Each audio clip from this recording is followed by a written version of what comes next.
with Plan D from outer space. As you can see, we don't have a webcam anymore. I hope we will have the chats, because now we are doing with Super Infernal Chat. Last time we tried to fix the problems with Artemis' Infernal Chat. Now we are using Super Infernal, Super Chat. Chat of all chats. So I hope it works. Please give feedback on the chat so we know what is the situation.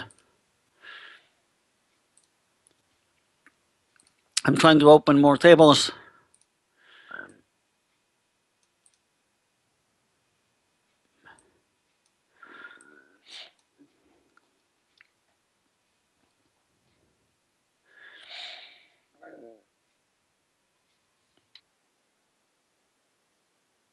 We have try kings on table 2. Decentish king on table 3. I decided to call instead of 3-betting. 4 is kind of dangers, so 3-betting creates a situation that we often don't have much. On table 2, pretty standard call down. We have the third nuts blocking aces. Of course, we can question that if we decide to call, how often the opponent is going to bet. Another thing is that on the river, pocket tens is the worst hand that can call us. So I think I'm going to check and check call. Not sure if he even bluffs the river. It would be silly if he bets like pot on the river.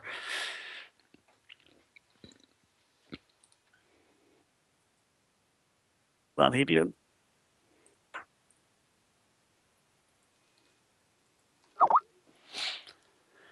And he had just an ace high, so. And chats are visible. Yes, nice. Use the chats. Ace is on table 3, hence flare ace, aggressive, regular. One option is to call. One option is to 3-bet. We are. He doesn't. Oh, he has 4-bet, then 8-17, so it's a flip. I'm going to call, hope to hit something and give him a room to be aggressive. Over the pairs and backdoors, if he bets, I'm probably going to check call here. Check raise is one option. I'm going to call. I don't think he bluffs the river when I call the turn. So I really should have a flush, and now he bets again. We don't have ace blocker, so we cannot make any kind of moves. Because my turn check call range has, like, if I have king high flush, I would check call the turn and check call the river. So when he pots the river, it really looks like he has the flush. Makes sense in all kinds of ways, so I'm just going to fold.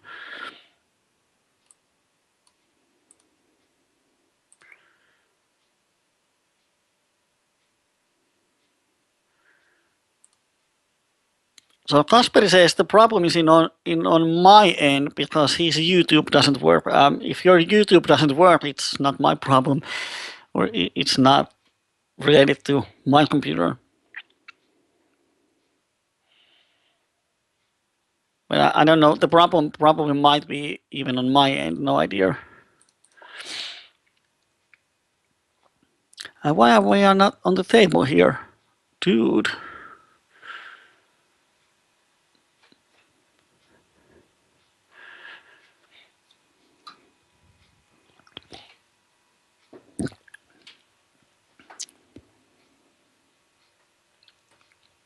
I hope it works now so we can do an hour or so, maybe more.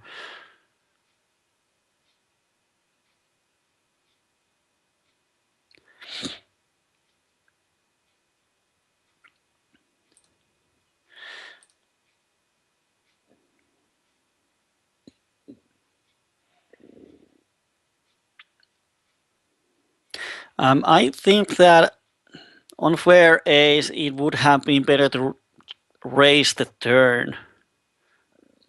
Should have checked the notes. I'm such a fish. Yeah, no webcam on this plan. Sorry. Because he can barrel with air. There's notes. It's in Finnish, so you might understand. But yeah, he has barreled 3 streets with air on changing turns and rivers, or donks with air on Troy ports, and barrels a pot with air. So yeah, you can definitely triple barrel with air. So my plan was horrible. Sorry for that. Call turn and hope he doesn't bluff the river, or estimate he doesn't bluff the river is bad because he's a maniac barreler. Oh dear. So should have raised the turn. If we ever call the turn, we need to have a really good plan for the river. I call most of the rivers, and let's see.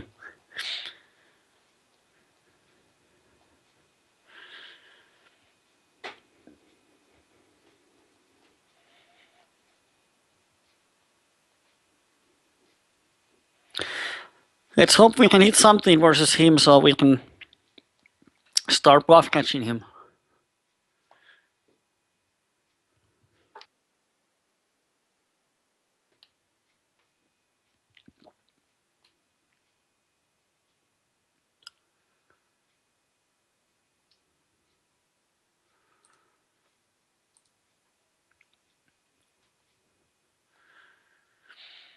Yeah, this is kind of guy that doesn't like to call c-bets. He folds around half of the times to c-bet, but out of that half, he donks or raises pretty much. His donk and raising percentage is 40, and he's calling only 45%. So he doesn't really check call. So we need to have a plan. When we c-bet versus him, if he doesn't fold, he's going to raise. He's not check calling a lot.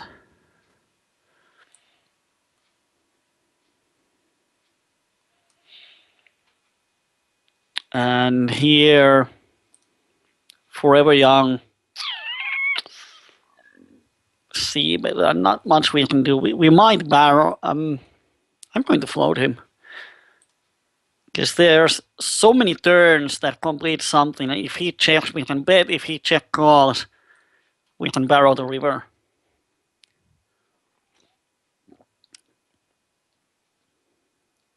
We haven't floated him a lot, so he shouldn't be adjusting by expecting that.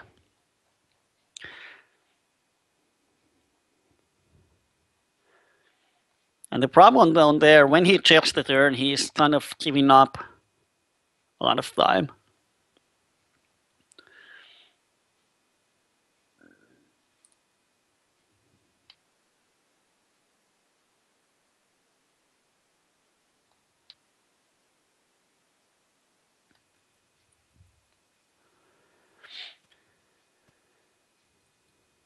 And let's open any four. We have a side player on the big blind.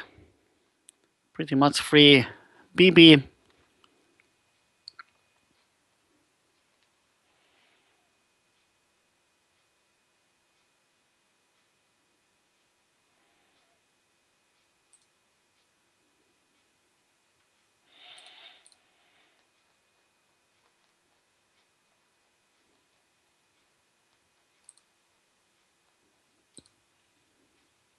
And we have a 3-bet from the side one.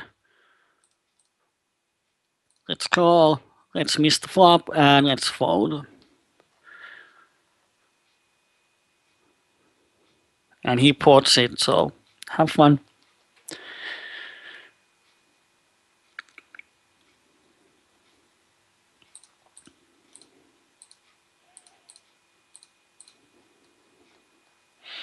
Oh, should have potted it. Thought the button was here. They were too interesting. Kind of good board to see, but not much folding. I'm going to bet half but make my life easier. On table one, we have up the super nuts. Let's hope someone has something. No. And Rusty Guy raises us. We don't have much stats on him on PLO 50, but on PLO 20 he is 34-24. So yeah, hasn't actually raised at all. So he might value raise here.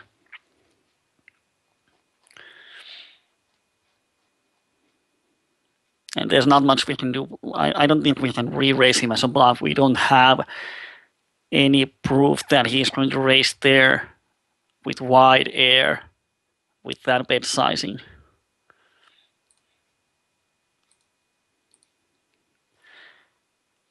And against passive point station, let's start by betting. And here with the jack blocker, going to make a raise. And he calls, which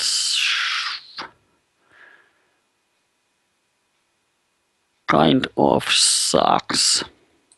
It's barrel. 7 is bad because 10-8 completes a straight. He doesn't want to fold his straight.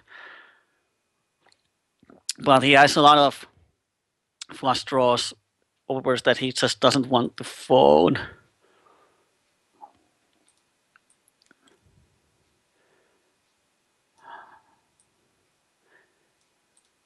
And gets fired river.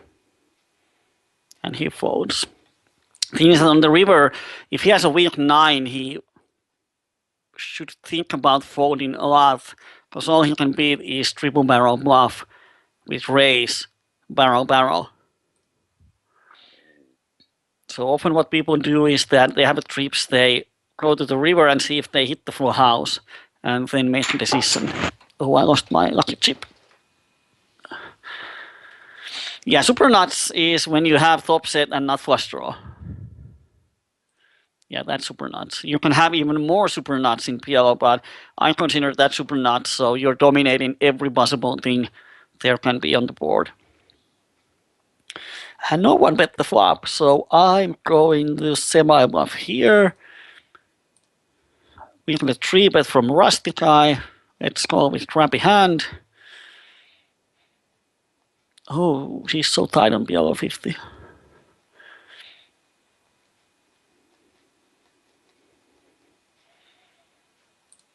Interesting bet sizing when people pot these flops. If they have a hand, they are making sure no one is making a light raise, and if they have air, they are kind of giving themselves a bad price. Of course, when they pot, no one thinks they're bluffing, which means that the folding equity is really, really high.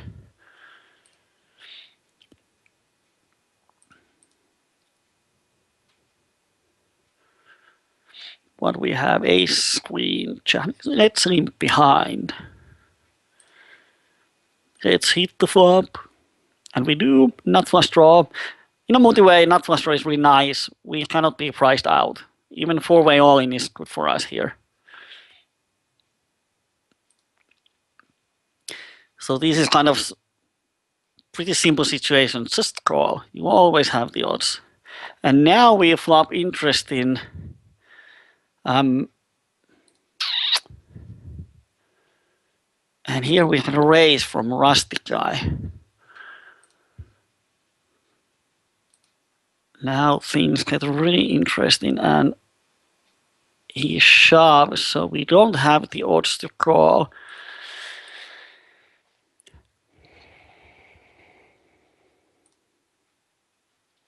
And we don't hit the full house, which kind of sucks here.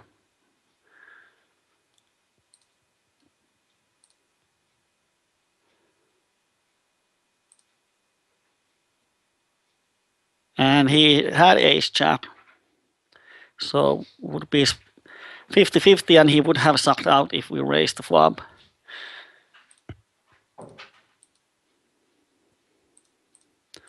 And the board just goes worse and worse and worse. Oh dear. If Rusty Guy bets, I'm going to call. It's just a nice spot for him to bluff. He doesn't think that no one is betting, and he made it on the river. That's why playing out of position sucks.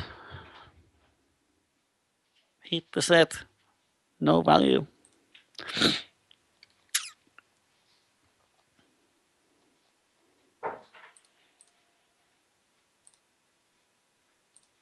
And on table 4, we have 2 pairs and not flush draw. And on the river, it's hard to get value. Ace jack, ace 10 is not folding, and probably worse hands are not going to call, so it's check back time. And he had a jack 5. Probably would have just folded the river.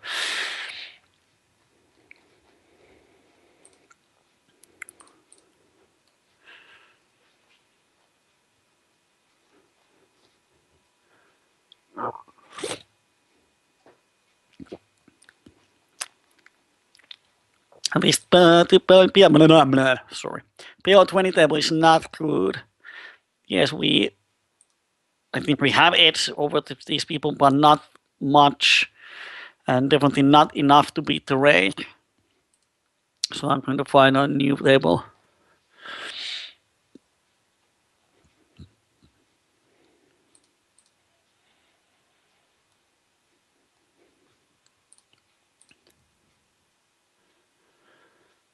He might raise this one, and he does. And as we block the 9, I'm going to call. And I assume he's going to barrel a lot, but it's just a good board to raise, and we know he can definitely bet a lot. So river kind of sucks backdoor flush game in. And he did it. He had it, so one of those situations when he can easily bet the river if he has air, but now he had the backdoor flush, so he was a bit lucky there. That's why it's nice to be in position, so he got something on the turn and got the free river and made the hand.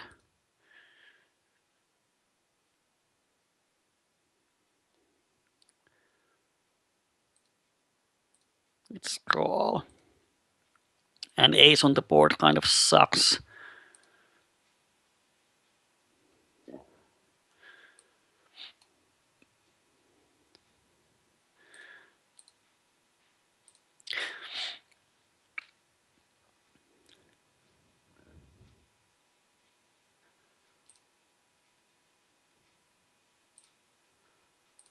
Of course, top set, set of kings, we cannot fold on the turn when we check.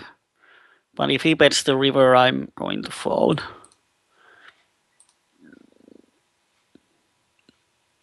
And that looks like a value bet to me a lot. Of course, he can barrel, but I think his range is really, really flush heavy when I check call the turn.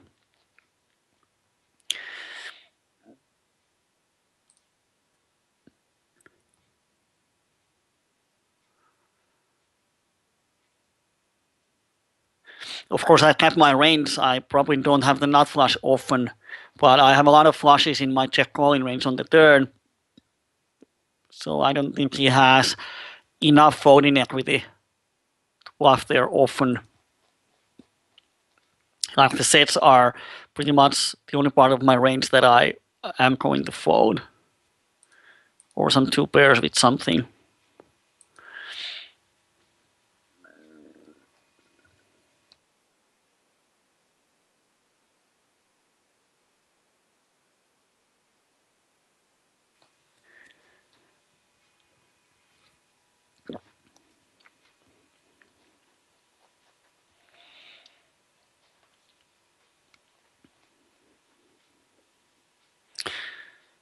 And flare ace is on every PLO 20 table. Can I find a one where would be like some other players too? I opened one PLO 20 table. Thing is that it's 4-handed and there are the same players. Flare ace in it. And we're out of position on him on that table too, so not a nice position to be. Would much rather have position on him.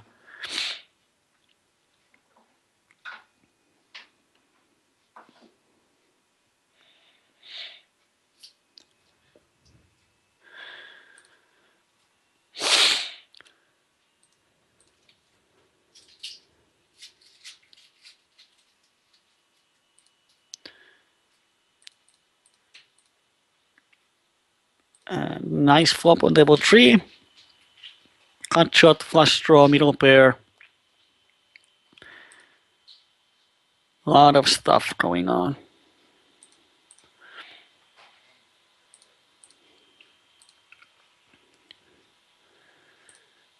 And I'm going to bet the turn. I would assume he c-bets his high flush draws. And you might know that it's good card to barrel, so he might call with some kind of two pairish. Or if he picks something.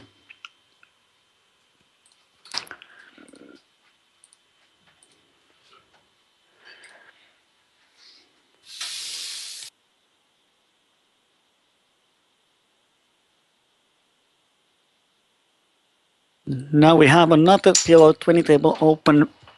I think I'm going to change this one on table 3.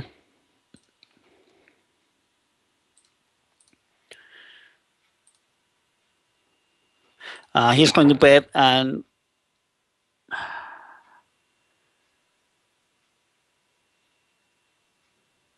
thing is that would I check back? I might check back some crappy kings. He's betting all of his range here. So we definitely have 14 equity. Now we can see, yes, he didn't have anything. The thing is that he might not believe that we have a king when we check the flop, but versus him, like, try ace king, I would definitely check back a lot of times there. Half a pot. We have a flush draw, we have backdoors.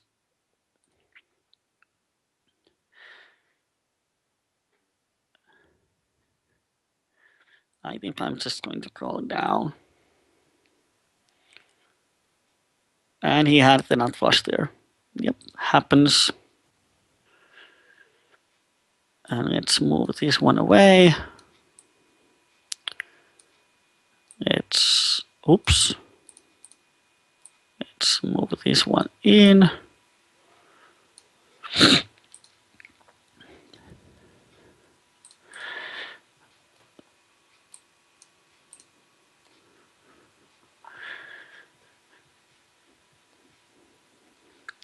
Aces totally missed the board. We have a passive calling station. We have a wreck. I'm going to see bet.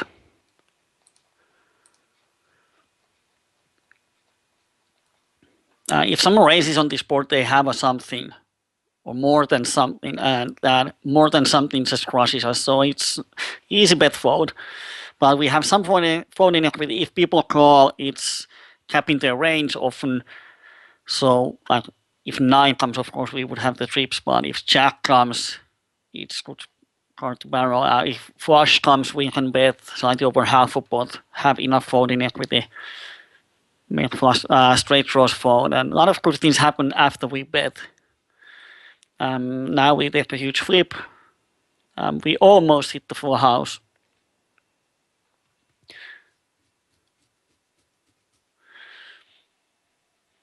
But no, I'm not going to start to bluff him. He's kind of bored that I don't think he should actually fold ace. SPR2, he shouldn't fold aces there always. Of course, he might have, I'm not sure. He's on PLO 20 he played pretty loose, but on PLO 50 he's 16 and 8 out of 25 hands. Small sample size, but yeah, still a lot tighter. So might be that he's taking shots on PLO 50 every now and then and plays just some really tight poker, which means that his 3-bet is mostly ace heavy.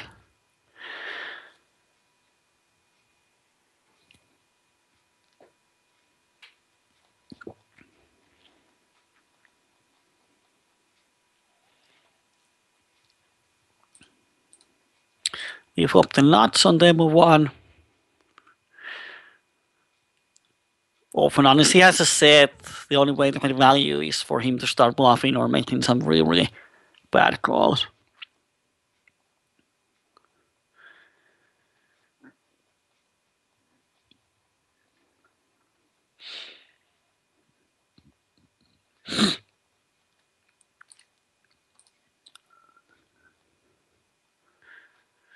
King queen 9-7 looks pretty, but king queen and 9-7 are not connected.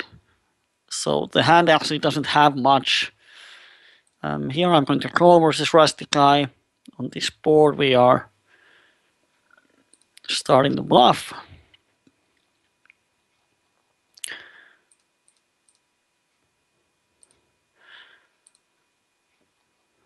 We have a min 3-bet here. Let's raise.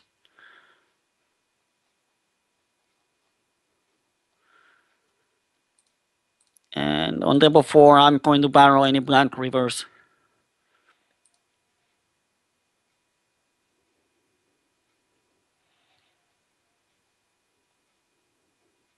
And he just folds.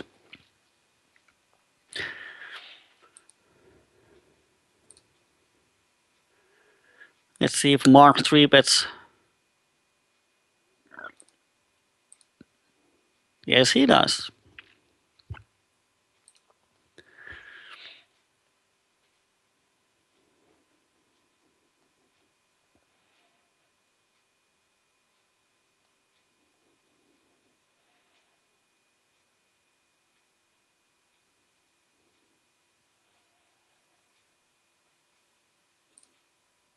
And we flop the set, so yes, it's a middle set against kings. We are in really, really bad shape.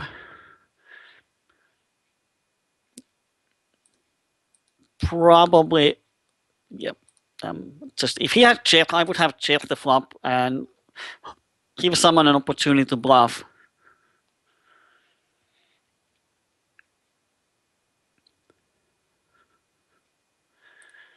And bet size was so small that it can be pocket kings. Kind of sucks. I was saying let's take the safe road, but now we hope someone has the kings. Oh, he doesn't, he's thinking. With kings, he wouldn't think.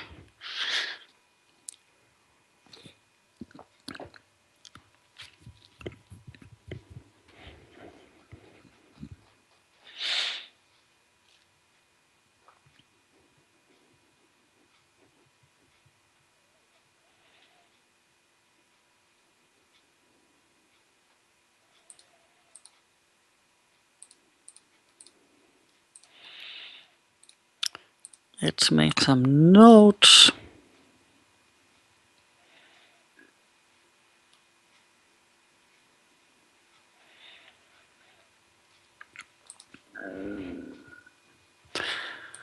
On table 1, half a pot c-bet, insta fold, print money.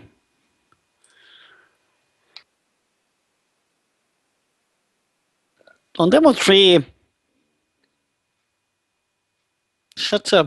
there's one fish, two fish, someone opens a UTG app. Not a great hand to call, but I think we can create multi-way pot with these guys here.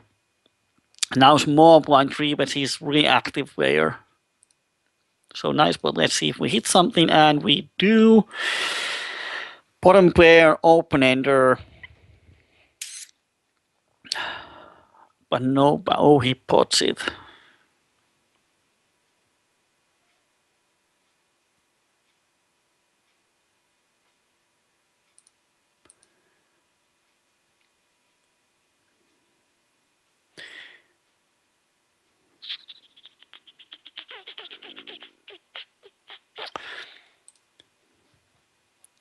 We are quite deepish. We can create SPR1.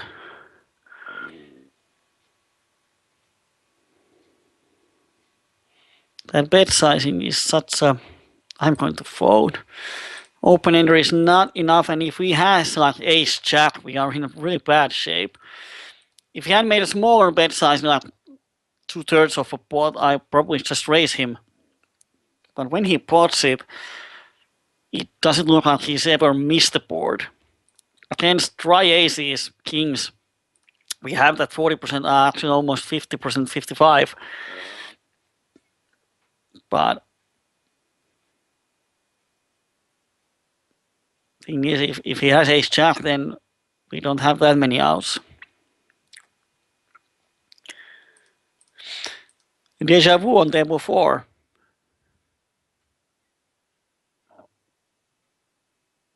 And now he c-bets. Let's float. Oh, we missed the straight. Change of plans.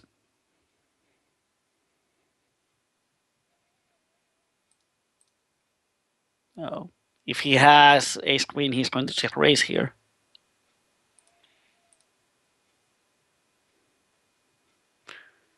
Oh, that sucks. He has a lot of flush draws when he check calls the turn. He has a set or flush draw almost always. Yep, flush draw.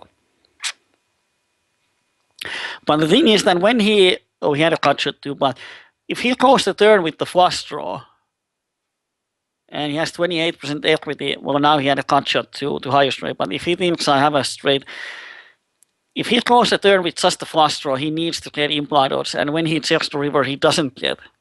So, of course, now he had 28%, which means that his turn call was profitable when I didn't put it. But if he had just the flush draw, then the turn call would be minus EV.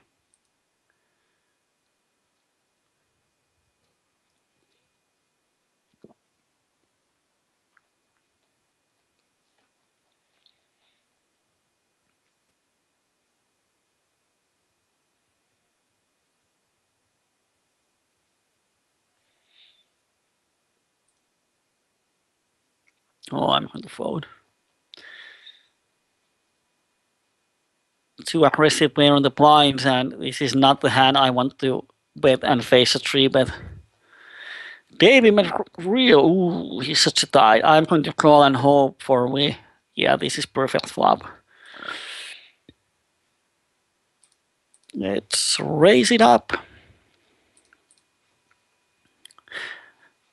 And if he calls, I'm pretty sure he has the flush draw.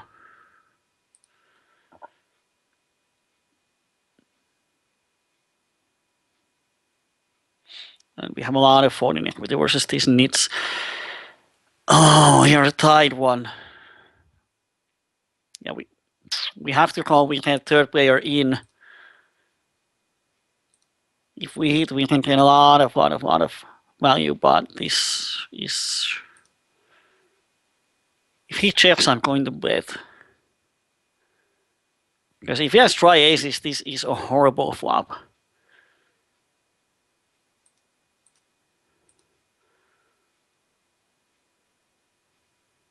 We have a cut shot.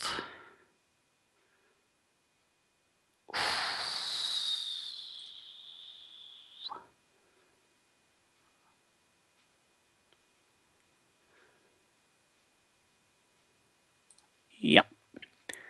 I think we can get him fun. If he has aces with flush draw, that's what I am afraid of.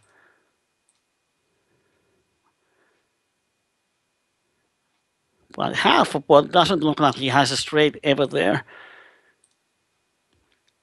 Here we bet and we have a wrap. He raises, so now we just have the straight. Let's call and hope that the turn doesn't pair the board or flush the board, and it does the both. Fuck.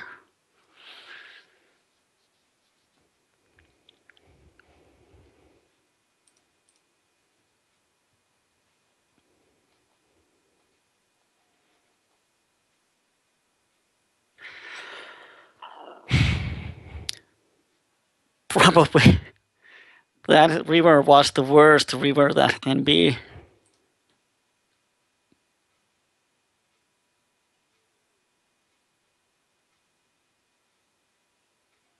And especially when he bets, it's even worse because if I don't have a straight, then everything else completes on the river and he still bets.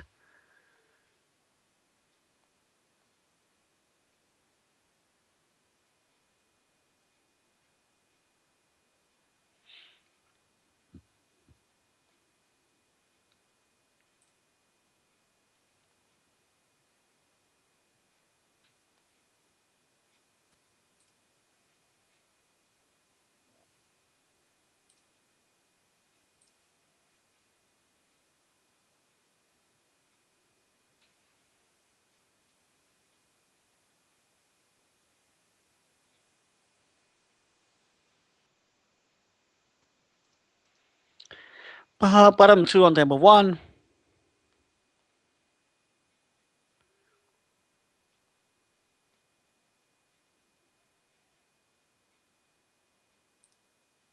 Full house on table one.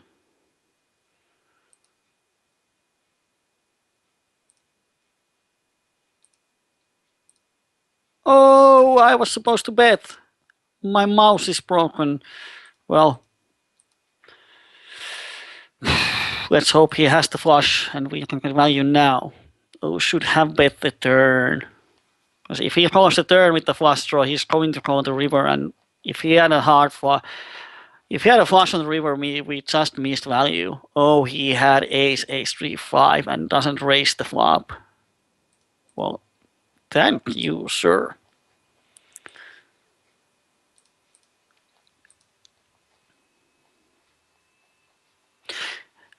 Dea is asking how long Santa Claus is going to stay alive. Well, I don't know.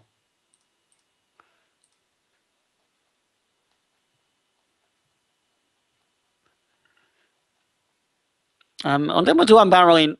I think on flop he calls with a lot of aces.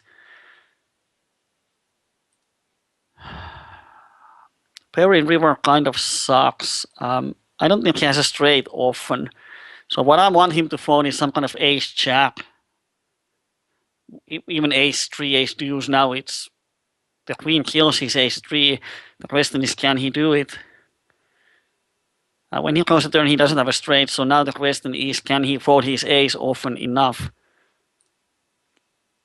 Or he might have a set of 3s, deuces, but it's really hard to call 3 streets with just a weak ace.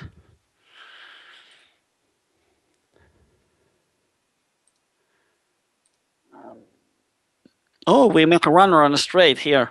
Nice. And if he bets, I'm going to call. If he checks, I'm going to value bet.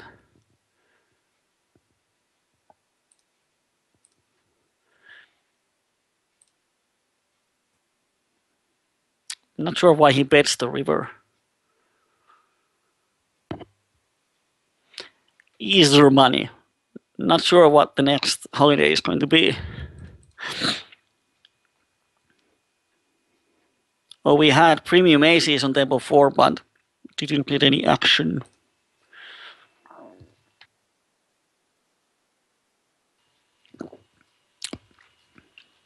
Our Twitch chat is broken, probably. Not sure if there's problems with Twitch. No one has said anything. And now, when Dea is in the chat, can you tell what are your thoughts about the upcoming coaching series from Zero to Hero or some other dynamic topic or headline? So, what do you think about the upcoming public private coaching kind of stuff? Here we have a pretty aggressive guy-ish. But if we 3-bet, it's so obvious what we have. So let's just call and play catch module.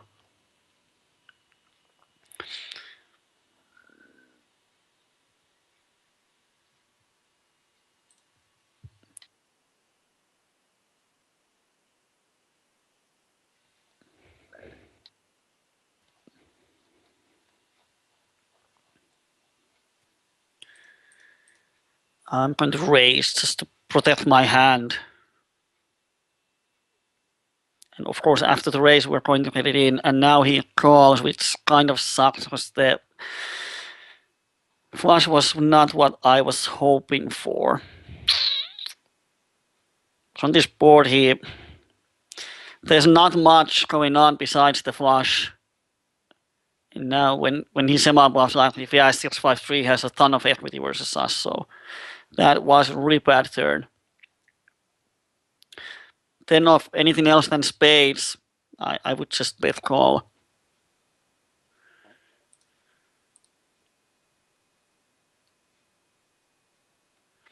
Yeah, Santa Claus might die when I go broke. That would suck.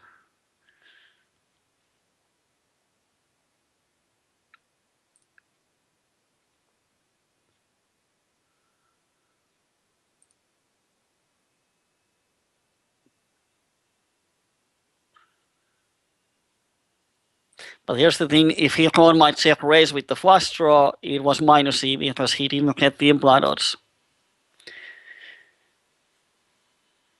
So it's kind of a situations that often people, okay, I have a nut flush draw, he's raising me, I'm going to call, oh, I hit the flush, I bet he folds, yes, I win the pot, woo. You might think that, yeah, it was great way, he didn't make a mistake, but the thing is that if he calls the raise with the flush draw, he needs to have implied odds. He's not going to win enough to justify those situations when he doesn't hit the flush and has to fold the turn. Jack's C is testing on the Twitch if anything works. Yes, Twitch works. We are streaming with plan D. A, B, and C failed, so we are on plan D. We don't have a webcam, but we should have a stream. Here, not a great flop, but C betting is better than just giving up. If he folds half of his hands, it's good for us. 3 is good card to barrel. Our range is a lot stronger than his. And I don't think he has a full house here. So we have definitely a lot of folding equity on the river. Because our hand looks like a king's queens. And he folds.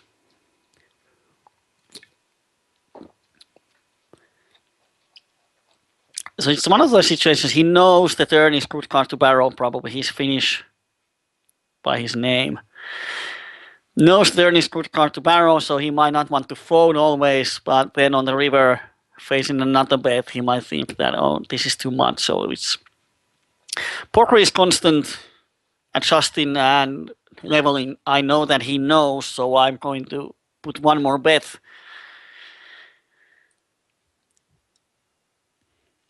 And sometimes it works, sometimes he has 3 in his hand and he just calls and we lose money.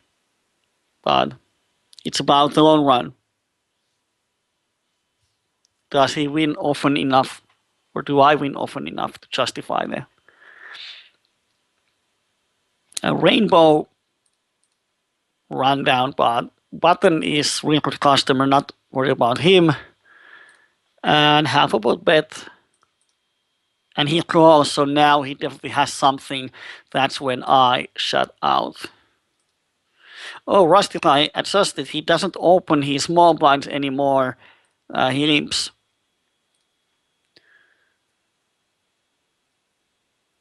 Well, let's see the turn. Oh, Dea is terrified. Why are you terrified? And he, oh, you can keep the 2 BP pot. It's a spot where if I raise, I cannot represent anything. So I don't want to do that.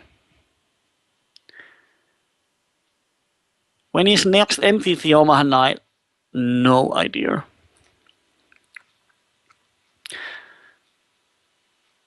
And here we have a 3-bet. I'm not a fan of cold calling 3-bet, especially at micros when the rate is so high. And jack high flush draw, this hand is just problems if you enter 3-bet pot. Unless you hit the straight. But like now, are we happy to stack off? Do we check call?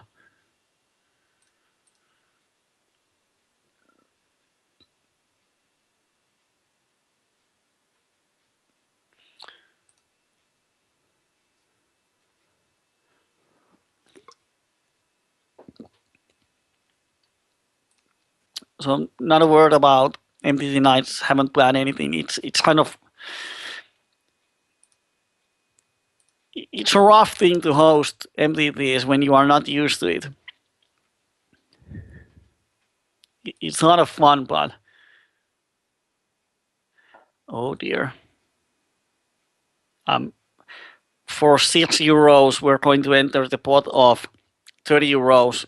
We're going to hit 1 out of 8 times, so if we hit the top set and stack off anyone, it's profitable. So definitely we have to call. We have some flush, 8-4 might give us something, but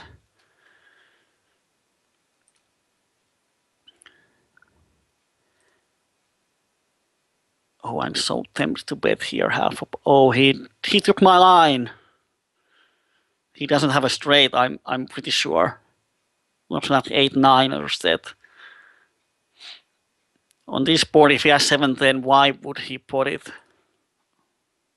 But if he checks, I'm going to bet half a pot there.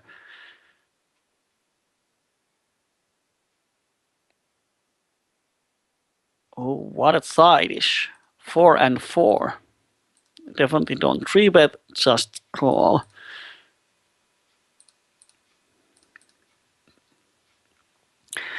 And let's miss the flop, but he's going to miss it too.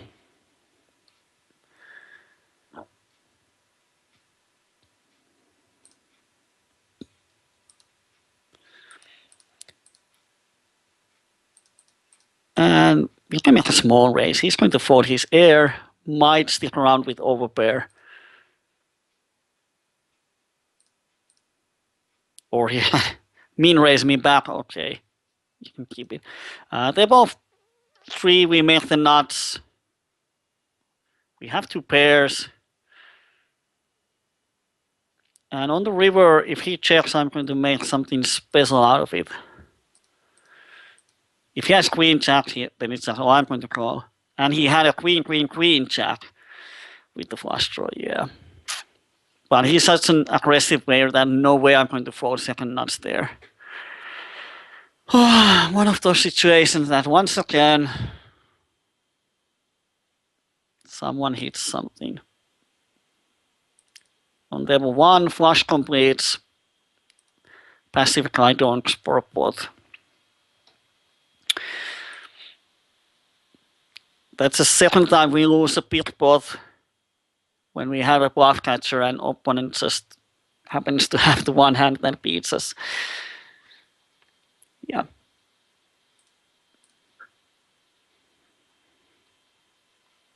Of course, the thing is that when he happens to have the queen jack and we call his pot size bet, he had the implied odds to call.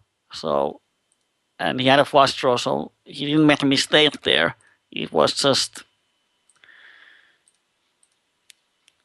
bad variance for us.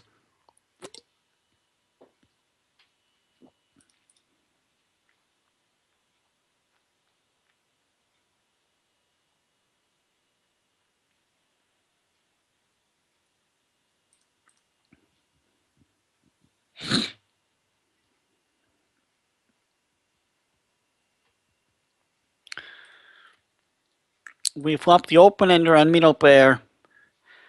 Not fan of making the pot bigger. And now shorty pots. If this, whatever his name is going to go, then we have a lot more implied odds. But now I'm just going to fold here. Table 4, tight 1-4, 3 bets, and we hit top 2. Easy stack of hope he overplays his aces. And he doesn't, so nice to know.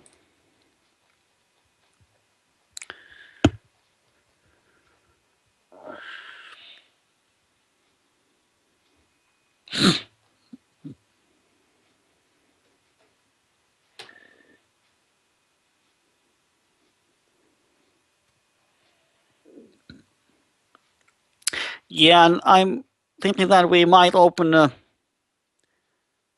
own thread for the project. As we are going to have a coaching once a week. Yeah, date is set 6th of February. So next week, Saturday, we're going to have a public coaching once a week. So meanwhile, while she's doing her homework, we can follow it on the own thread for the project.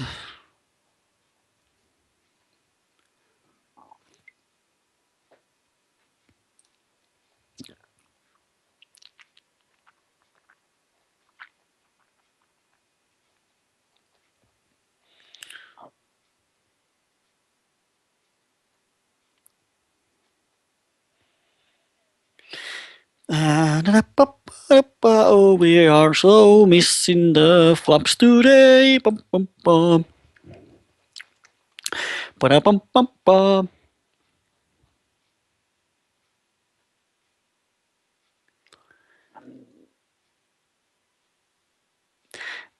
one of those sessions that pretty much all of our winnings have come from making big bluffs. We haven't been able to value bet a lot.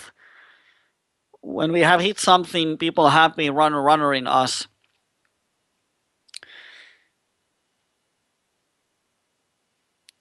So it's kind of nice to know that, yes, we can struggle in, keep our session break even when we don't hit the showdowns.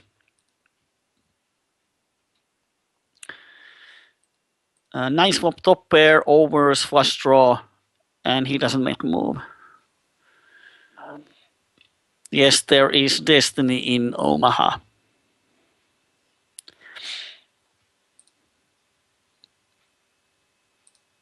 And now we have a rundown. Quite standard. 3-bet, and let's see what happens. And on this board, it's kind of board. If he has any king, he might raise. If he has any flush draw, he might raise.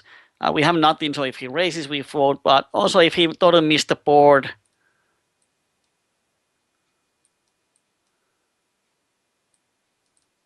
if he totally misses the board, then he's just going to fold.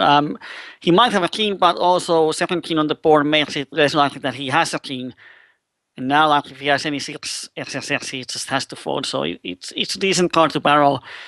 And we don't have to make him fold all of his hand. It's enough if he folds enough.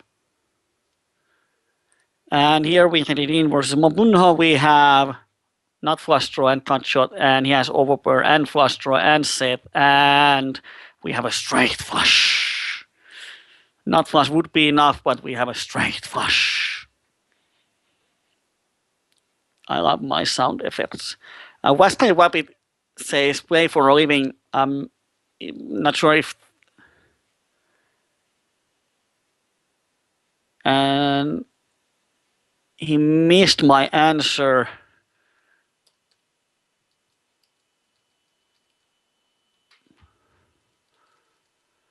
I don't know if that was a question or not. Didn't quite understand it.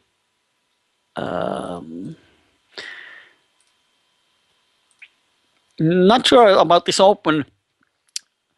Was thinking about the question, and then I have a cat in my feet. Try screens when we have sort of active player on the cutoff. Might actually even just fold in.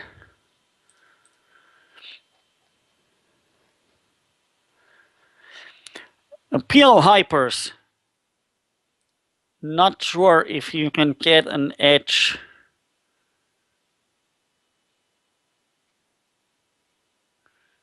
Why didn't I see bet? Well, that is good card to do this instead of just calling down.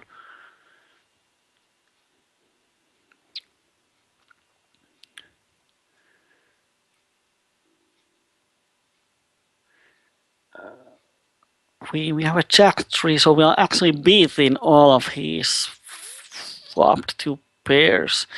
Interesting. And he had ace 8. Bummer. What a lucker. Thought about betting the river, but when we actually have a 2 pair that beat all the flop 2 pairs, it's kind of close. Ace 8 is one of the hands he might fold. Ace 3 and those kind of would have folded on the river, but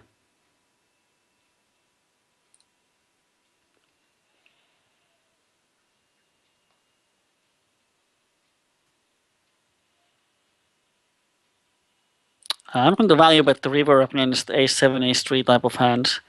On table 1, didn't get call. PLO hypers, the thing is that in Hold'em hypers, or in any poker format, if you want to make money in the long run, you have to be able to define where does your edge come from. If you have the same skills as your opponent, everyone loses the rate. And here with a 3-bet, we have really crappy hand. I'm just going to fold it, sorry. And here we have overpair flush draw cut shot. I think it's enough to check raise here, but couldn't. So in any poker, you have to know where your edge comes from. It's not enough that, yes, my opponents are kind of players that I know how they think. It's easy to play against them if you don't know how to make money versus them. And in Hold'em Hypers, your edge comes from pre-flop hand selection. No one has an edge post-flop when you have under 10 BPs. Or not huge edge. Of course, you might be better in some rare post-flop situations, but your pre-flop hand selection is the way to get an edge. Now, if we go to PLO, where all the ranges are 50-50 flipping, or 55-45 favorite, there's still going to be 10% rate. Not sure where your edge comes from. And if you don't have an edge, then you're going to make money in the long run.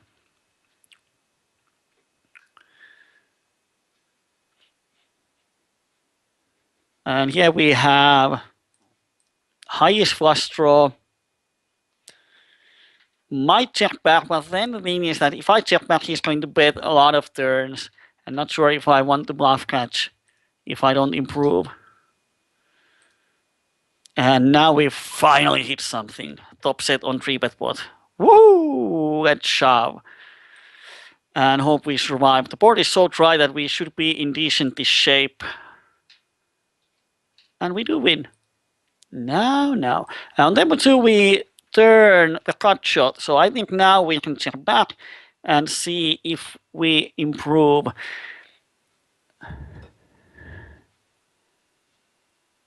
The thing is that we cannot represent almost anything here.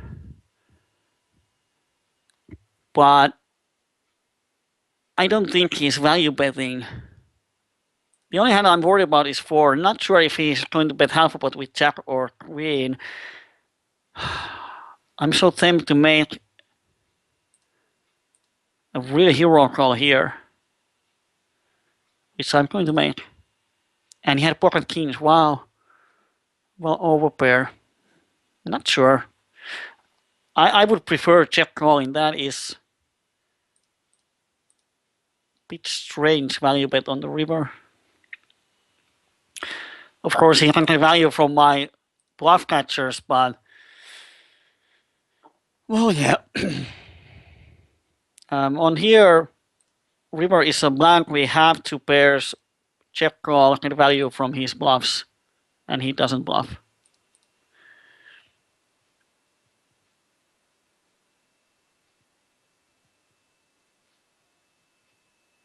Wesley Wappit is asking, do I play for a living? Not at the moment. I'm working full day job in preschool and kindergarten, and poker is just a side thing at the moment. Might change in a couple of months when my current contract ends. Not sure, maybe for summer. Would be a nice summer job. But at the moment, I am not playing for a living.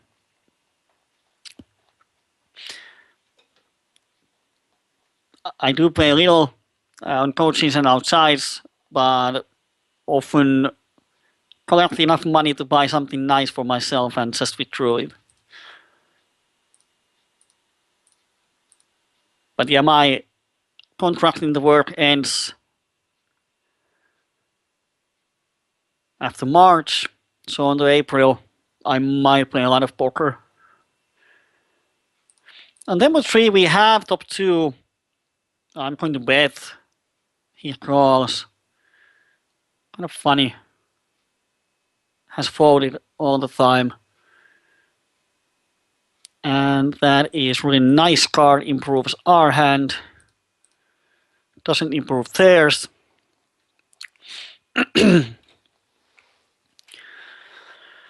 And backdoor flush. Standard line here is to check call. And the thing is that if he hits the backdoor flush, then it sucks once again. But it's a really small portion of his range, because when he goes the flop, he should have probably something around 8-6. Oh dear, he calls the flop with overpair and cut shot and makes a runner on nuts. Yeah, Mark is running really lucky versus us.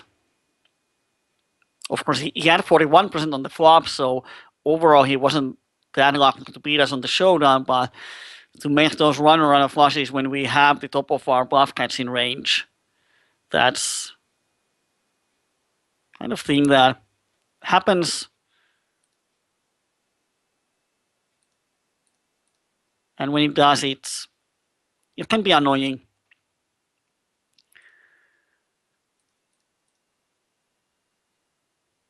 And if it happens every now and then, it doesn't matter, but he has won like 3 pots from us in a similar way, making some backdoors and getting paid.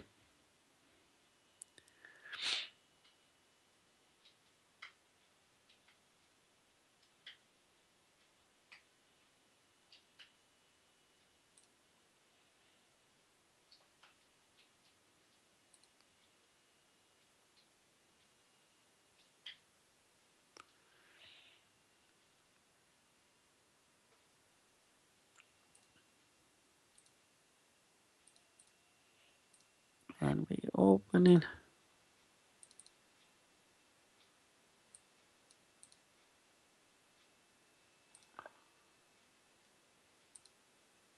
Oh, oh, oh, oh, oh, oh.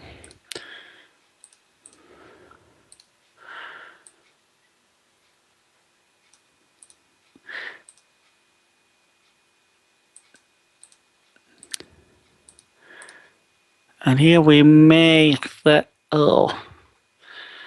I often barrel flushing turns, but here when he calls the flop, the turn just completes everything, so yeah, he had a straight.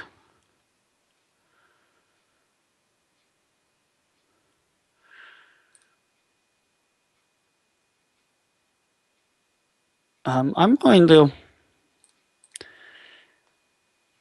get some value from overpairs and protect my hand versus some backdoor flushes against this guy with my overpair aces.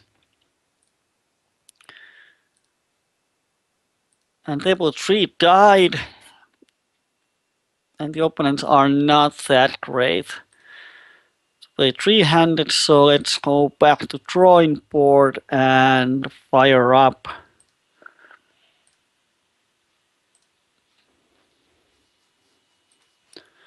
Another one.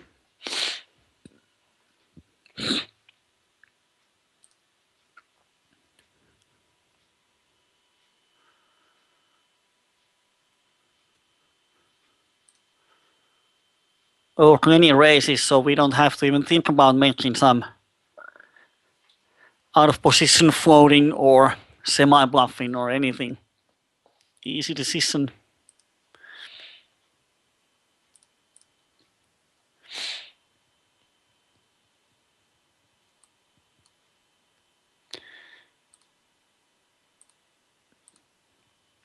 I'm going to open 2 PLO 20 tables. Let's see which one is better.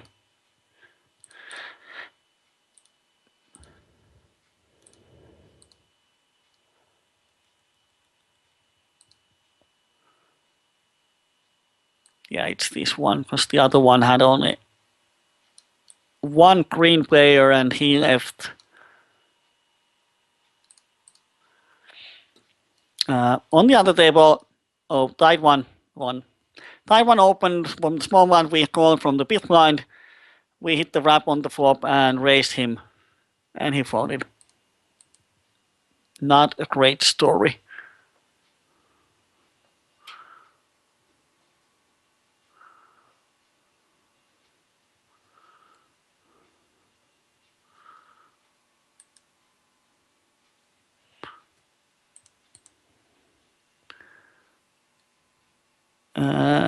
It's, oh, we had queen, then 9 should have raised. Mislooked. Imping is not horrible, but it's a waste of value. Should have opened.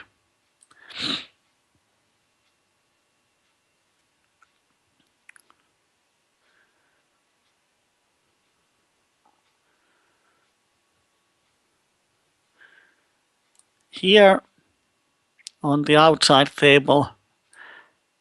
Type 1 opens, we 3-bet to isolate.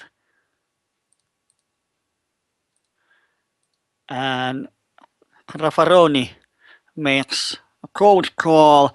And now we have the open-ender and the flush draw. I'm going to bet to get some folding equity out of him. And it works, he folded, which is nice outcome for us.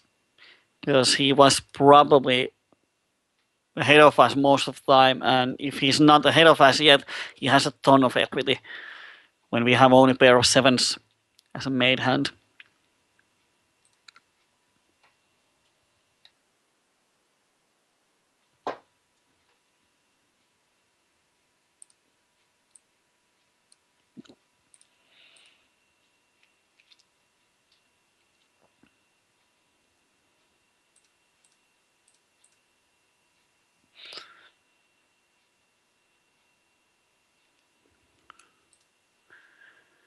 And let's go all in with jacks versus pocket tens, which is nice, but he has the flush draw, and now he has a set, and we don't improve.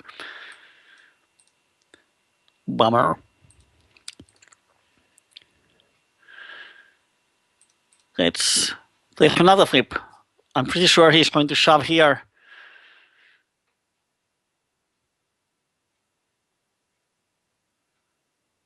%30 pre-flop.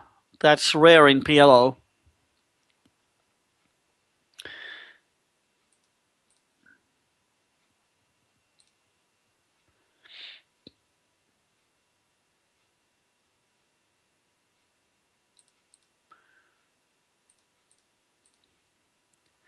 We pick up the nut flush draw on the turn on totally blankish turn. Good card to barrel. Give him pressure and he just folds. 5, 7, 6, 9. Not from UTG.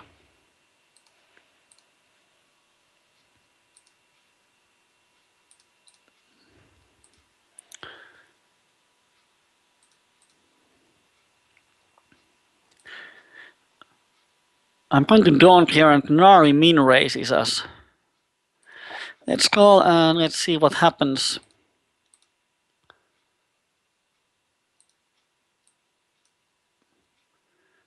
And I want him to fold his overpair.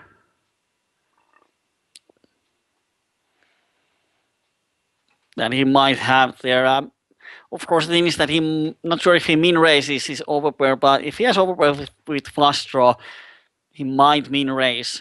I don't think he has a 4 almost ever when he checks the turn. Of course, when we have the queen and 5, we might think about checking. He's not going to bluff the river. So I think it's just a matter, does he have overpairs often enough in his range? So we should bet and how often he's going to fold those.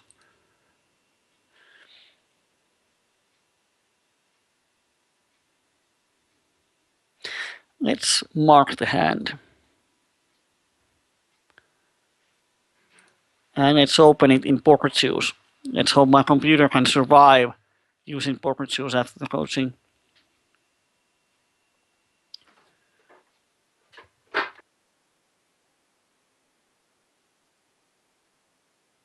Often when using Skype screen sharing, it's so heavy on my computer that using poker choose takes a long time.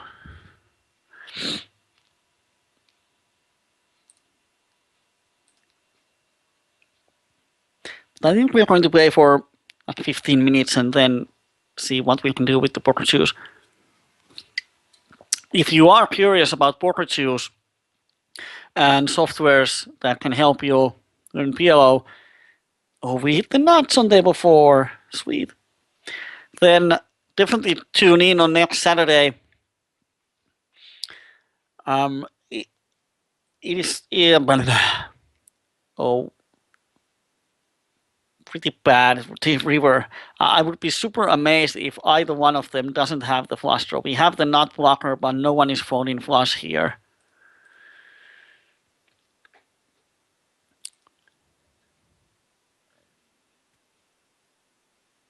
Oh, they didn't have, what the crap? Sets maybe?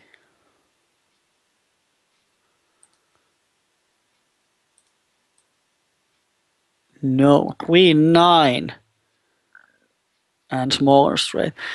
So the from 0 to hero, or whatever the name is going to be, is going to be done in English, and we are definitely going to use a lot of work to figuring out how to practice PLO using the softwares. Here we get 4-bet aces and 2 code calls. They are so, I'm going to call. Let's see if we can hit the flop. It's just that we are rainbow. But top 2 here, we definitely hit it in. These two have, everyone has under SPR 1, and these two are so short. So any hit on the board equals stack off.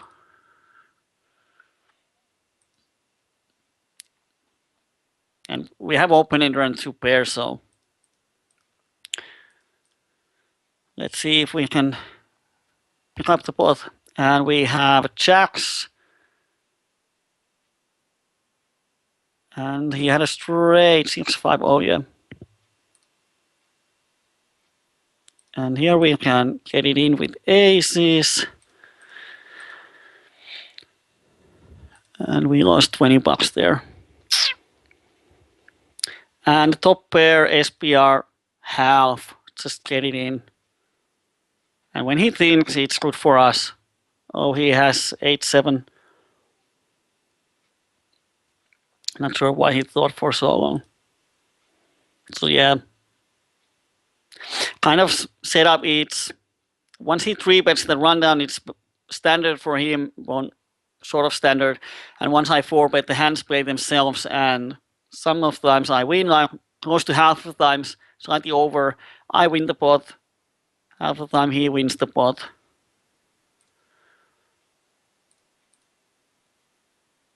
And here I'm going to bet slightly under half of the pot and stack off when he shoves. Oh, he just calls. Okay, now we have to shove, and let's hope he doesn't have a 6. But no reason to slow play, and he folds, so we get something back. But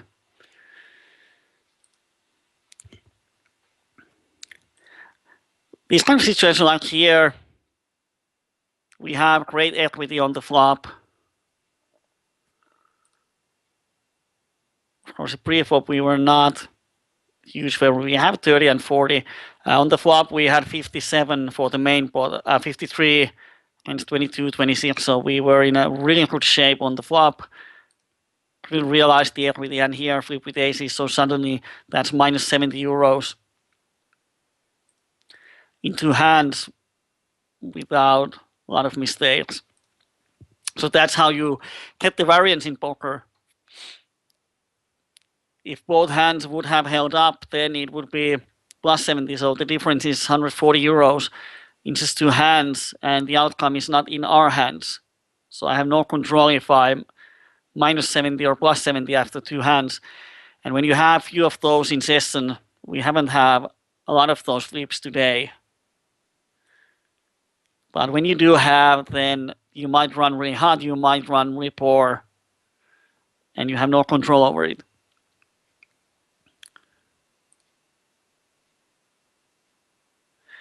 Yeah, table 1 and 0, queen the 9-8 rainbow, it's really close. I thought about, should I open? The thing is that high jackpot open is standard cutoff call. We are on the button, which means that we are in position. And we have this green player here.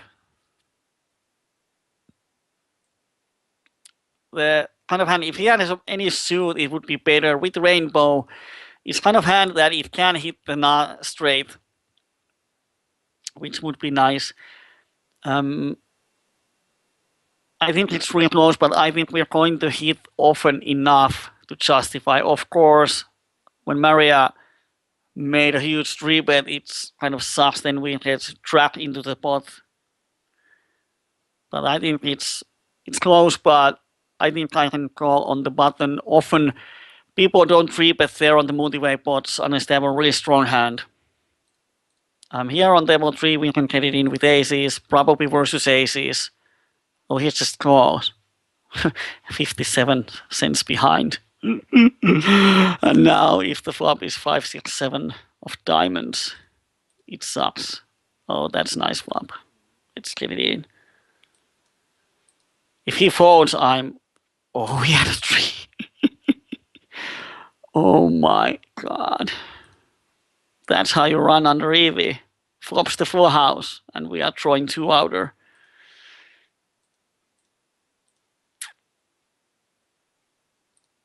If we get it in pre-flop, we are like 60% favorite.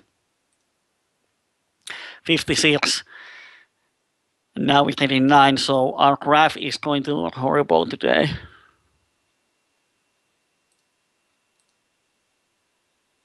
Often on the button when you're flat, especially multi-way pots, you want to have a hand that can hit the nuts often. Queen the 9-8, it needs the jack, but if there's jack on the board, then we definitely have at least a nutty draw on the flop. Almost always. So it's close, but I think it can hit enough that we can get enough value when we do hit something. And if we miss the board, then we don't have to do anything. There's also this greenish player on the blinds in a multi-way pot. He's going to come along. But Maria, well, of course his 4-bet sucks and 3-bet sucks, but we got lucky and hit the flop, but didn't realize the equity. And now we are just running poor.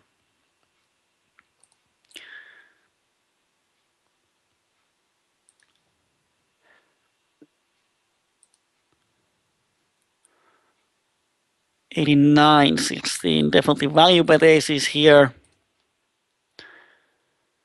But then the thing is that on rainbow board, this then just makes him a lot of 2 pairs straights.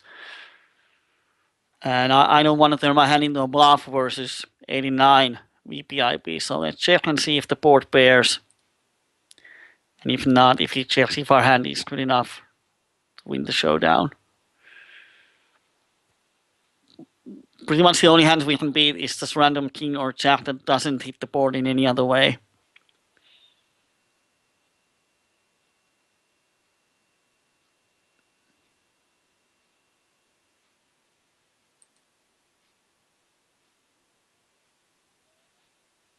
And on Anno Zero, Queen the 9-8, if the opponents are more competitive, how do I say, if they are better, then like now, if I had these stats on Maria, then I would probably fold because he's just going to build up the pots on most of the hands. But we had a good customer. Here we had sort of good customer. So I think we can call it. It was close.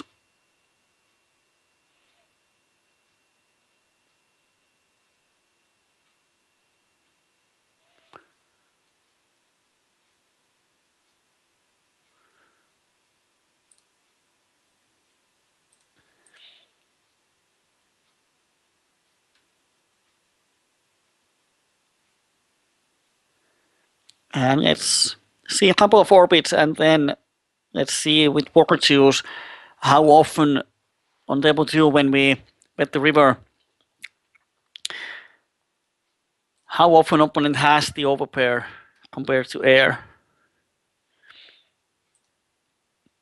I'm here on table 4 I call because I think I can outplay this good post flop, but this 50 BB shorty came along, which kind of sucks.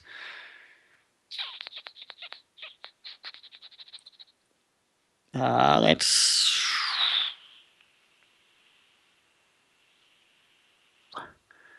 Should I raise here?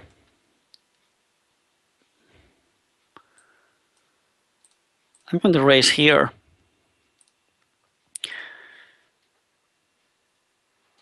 Oh, he seems to hit the board. Doesn't work this time. But one of those things that if he continues with any straight, any sets, then we still make a profit by raising there.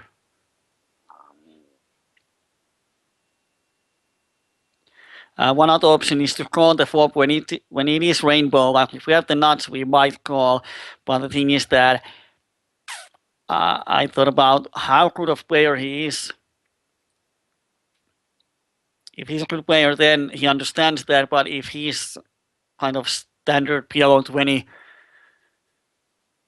regular or wannabe regular, he might think that, oh, when I just call, I don't have the straight, so he misreads my line.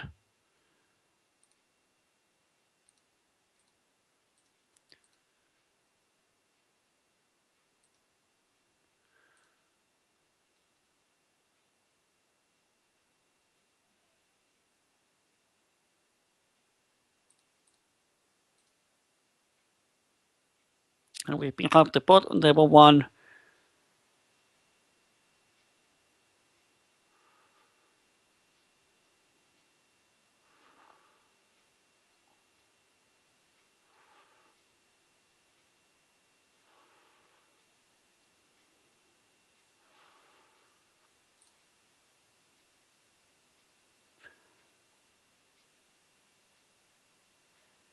Ace 8 8 5 is kind of close.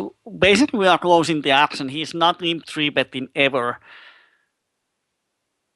But we have such bad position to draw for the nut flush, so I'm just going to fold this one. Oh, would have been nice flop. Happens 1 out of 400 or so, probably not sure, but yeah, this is when we hit the set and nut flush rate would be nice. We are favorite over straight.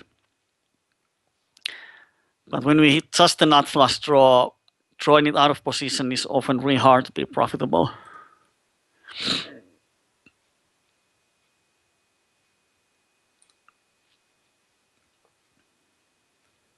And then there's the fact that 4-way set of 8s is going to face a higher set some of the time.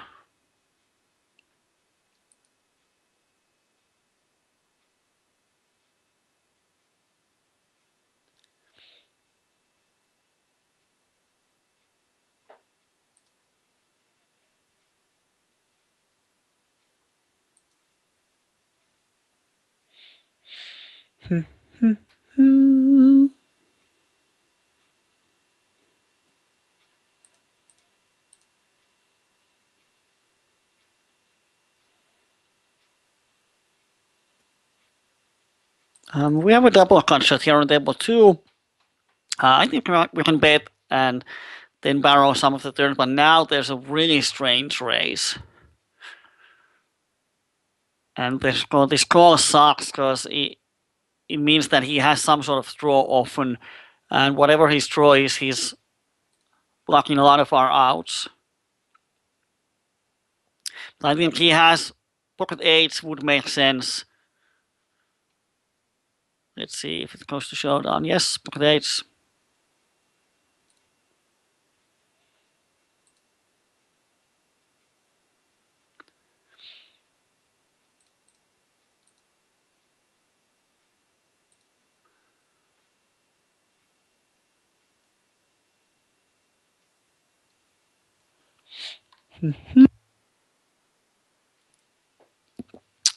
Trips on table 4.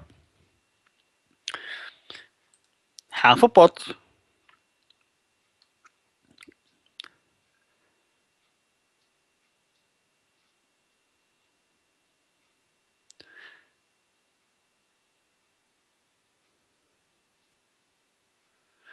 And no value.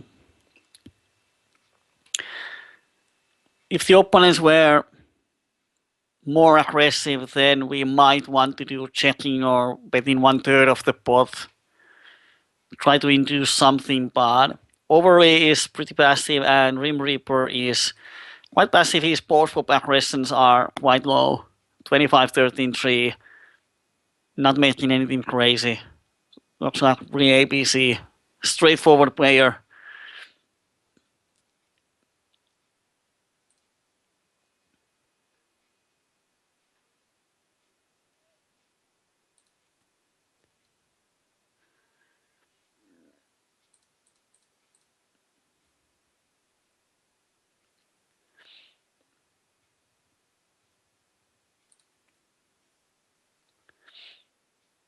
And here we have a 3-bet from Kyyberi.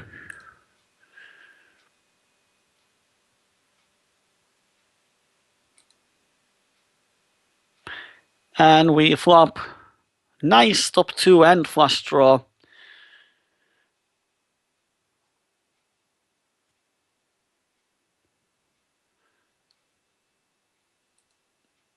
And now we hope someone has hit something. On table 1 we get ran down. And we hit SPR 4. Well, top pair overs and cut shots, so we are stacking off here. And sets, and wow. People are hitting quite hard. Now it was our time to be a bit lucky. Runner on a quads. We were in a really bad shape on the flop. We had 16%. So sometimes you run good.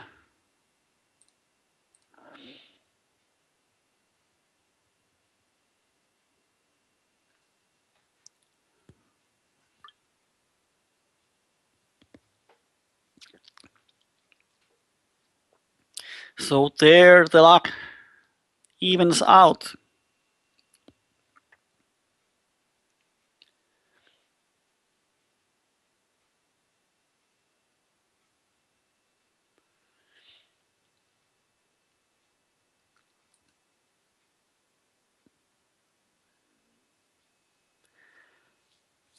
And let's see if we can get one more interesting situation and then go for poker choose.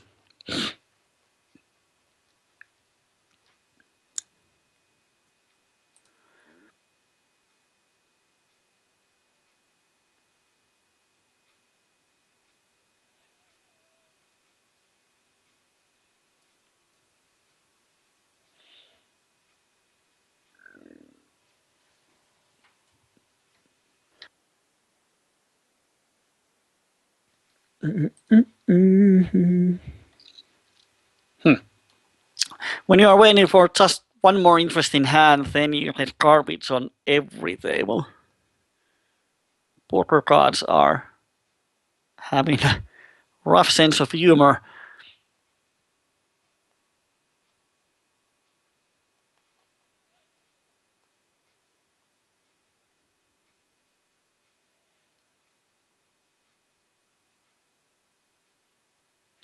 Let's see how he reacts to open. Sample size is only 1 so far, and he folds. So now we have opened twice from the small blind, and he's folded twice. So definitely means that he's not defending with the really wide range.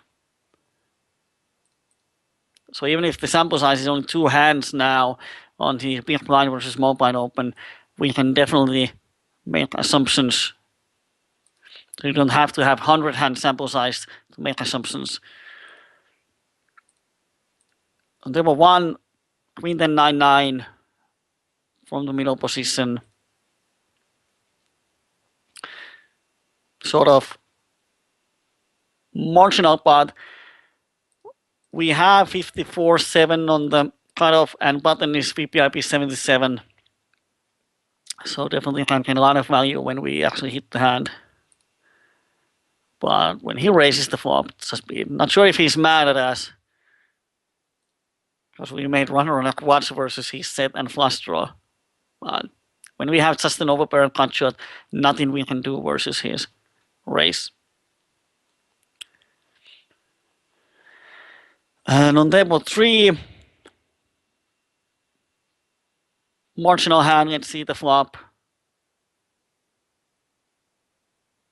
And we hit the wrap. And here, when we have the bottom end of the wrap, it's important that we don't overplay it. Now we have the straight, but it's nowhere near the nuts.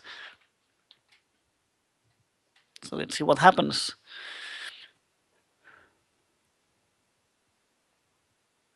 And when they both check, I'm going to bet now. If someone, like if these Atkinson check raises, I'm just happy to fold. If they check call, they often have sets to pairs kind of hands.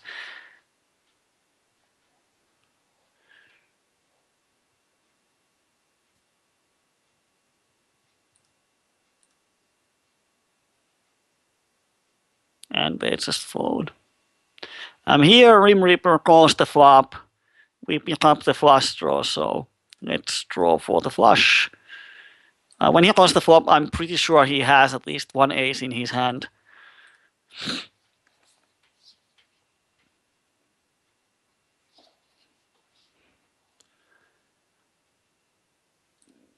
So I'm going to sit out on the next big blinds, and we're going to see the one hand.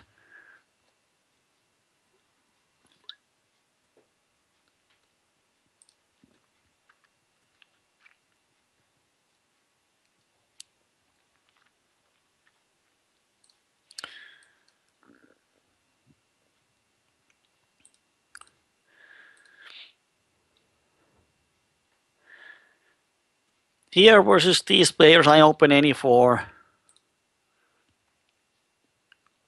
Often get a lot of folds pre-flop, a lot of folds post-flop. I'm pretty sure that opening any 4 c-bet in almost any flop versus just one of them is profitable in the long run.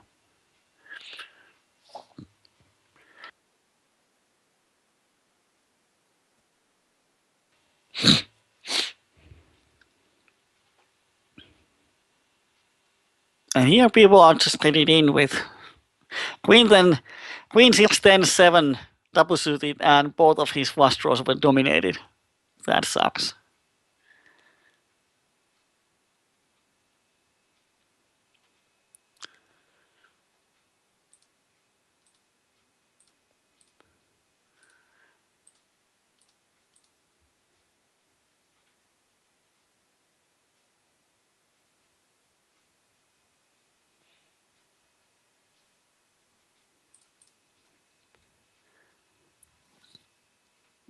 Let's see what happens here. We are 200 pp's deep with 2 of the opponents, and we totally missed the board.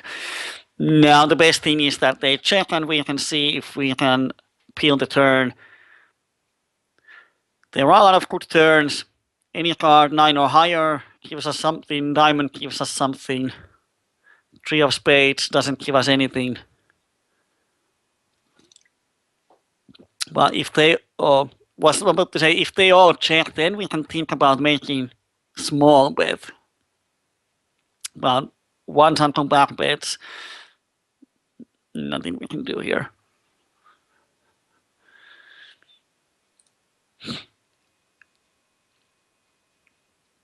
So let me fire up poker juice.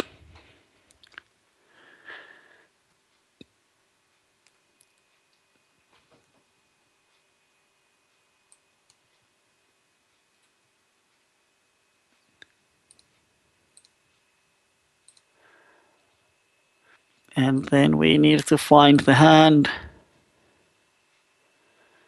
Oh, just check the results of the session, and it surprised me.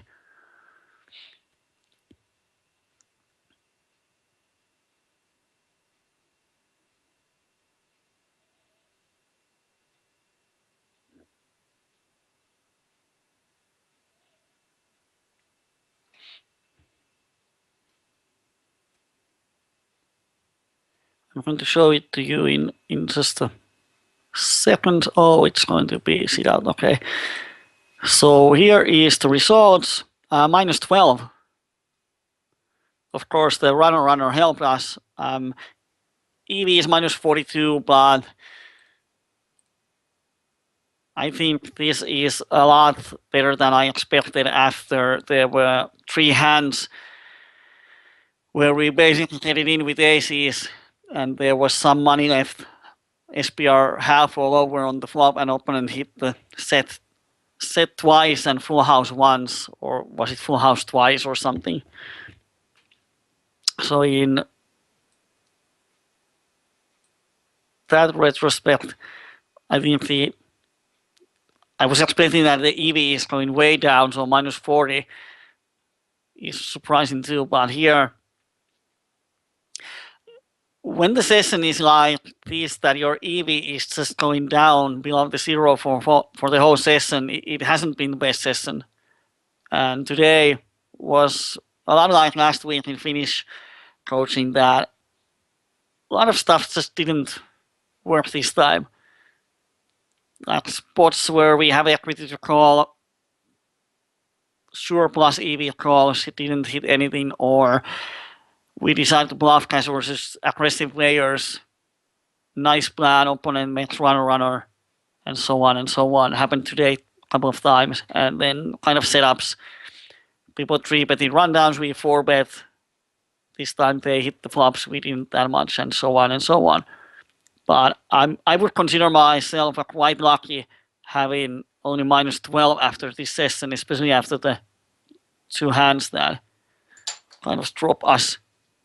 Of course, we had almost the same back with runners, so I cannot complain. Let's try to find the hands. It was in PLO 50.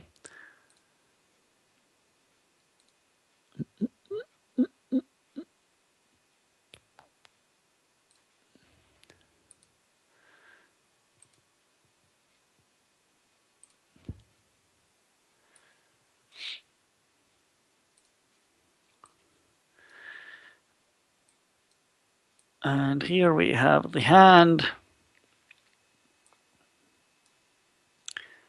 Where do I put this so we can see the stats? So the action was, oh, why is this coming on the way? Button opens, call and we complete from the small blind, and flop is 4-4-5. And I decided to don't bet. Check raise is one option. We check. Opponent bets. If he folds, we can check raise and get immediate profit. Here I decided to don't bet. Opponent C bets 60% of the time. Might check back here some of his hands. Now the question is, and we need to give a range for the opponent. And let's say his pre-flop is 50%, because he opens 57 from the bottom. Let's give him 50%. Doesn't really matter if it's 60 or we can give him 60%. So it's closer to the 50-60 difference is not going to be a great one. And he makes a min raise, and I think he's going to min raise here. Probably. Think about, would he min raise his whole range?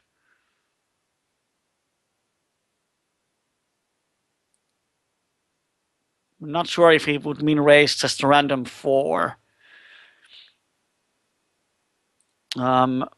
I would assume that with the 4 he's going to call. Min raise is such a strange line, might be a 4, but yes, I would say that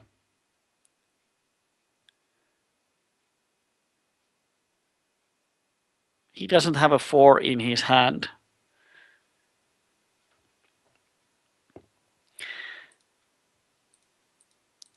So now on the turn when he checks, now we kind of know that he doesn't have a 5-5. He doesn't have 8-8. Because if he has 5-5 or 8-8, he would bet the turn for sure. 4-4 is an interesting option, but I think he wouldn't slow play 4-4. He tries to get at least some value. So when we go to the river,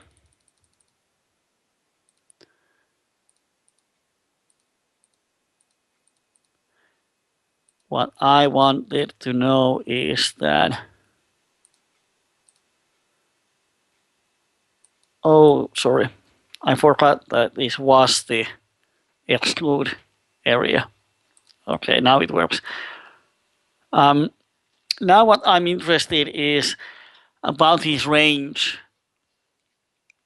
And when I decide to bet, I want him to fold king or a straight. So I'm probably going to put here king plus, which means any kings, aces, any straights.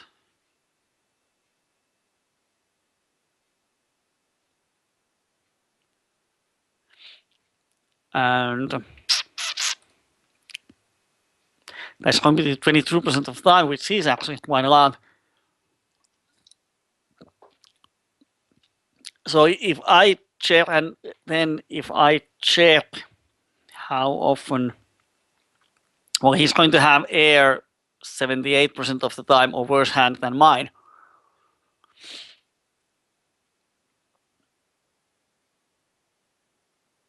So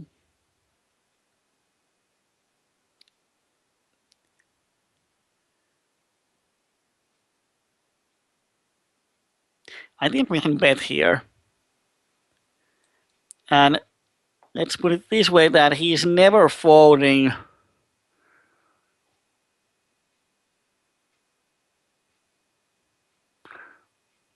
if he has 6-7. Well, let's assume that he's not folding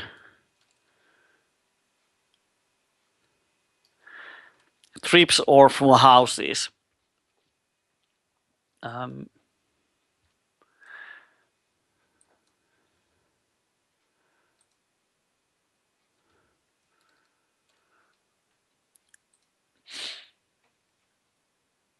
So he's going to have a full house 1.2% of the time if our estimation on the flop is correct that he doesn't have a 4, which he might have. But let's assume that he's not going to min raise his trips or better.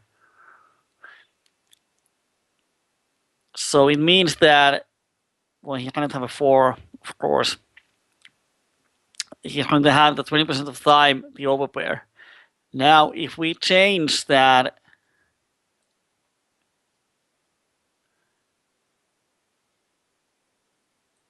and here we are going to put 4-5 plus. So if we change that, he's going to min raise his whole range on the flop, but on the turn when he checks back, he doesn't have a full house or better, full house of quads. So now the kind of thing changes.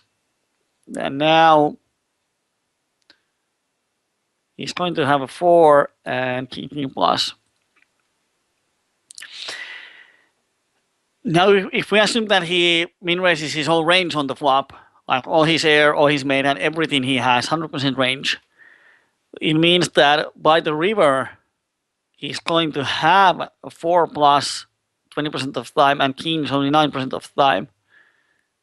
So based on that, he's going to fold a ton.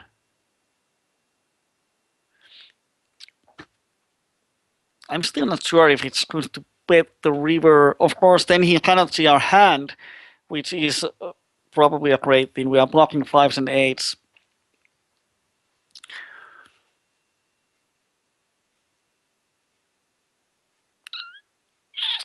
I'm actually going to mark this. I need to think it with a bit more numbers. My head just doesn't work. Because the thing is that,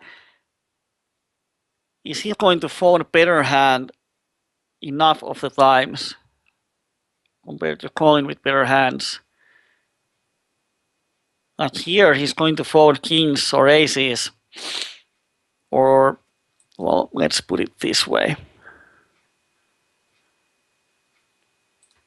Because if he has trip 4s, he's going to fold it. Like if he has jack 4, it's hard to call the river. Of course, when you check the turn, it's hard to fold the river either. But if we assume that he's going to fold the river, then now we have suddenly he's going to fold 30% of his river range. But he still beats us, or he's going to call 3%. So now it makes sense to bet quite close, risking 8.5 to win 22.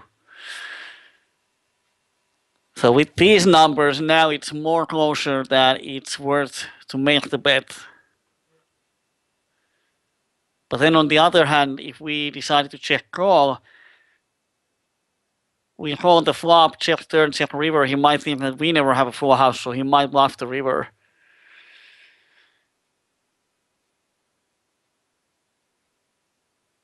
So how often he has air? King plus, he's going to have any queen or better, and rest he's going to bluff.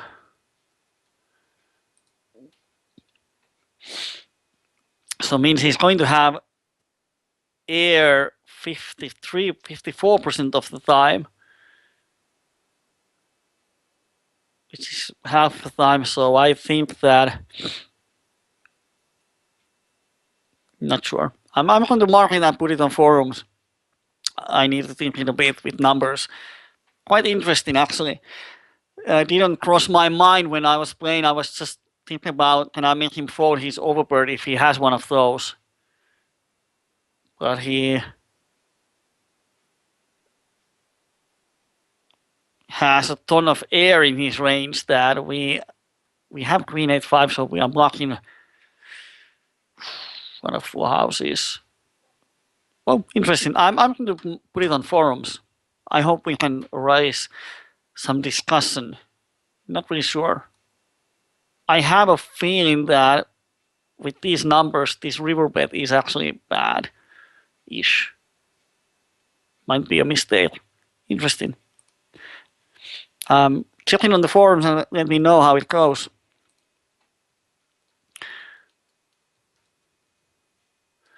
I'm not sure how do we end this stream because I'm not the host. So if our Animetsa is on the engine room, I think we are ready to stop.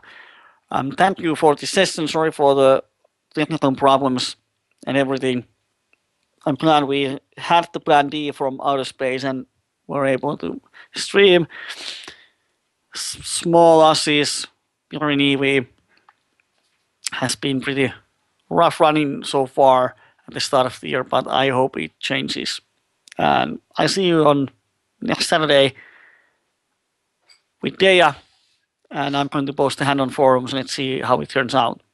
Thank you and have a nice weekend, and see you on next week. Okay, bye bye.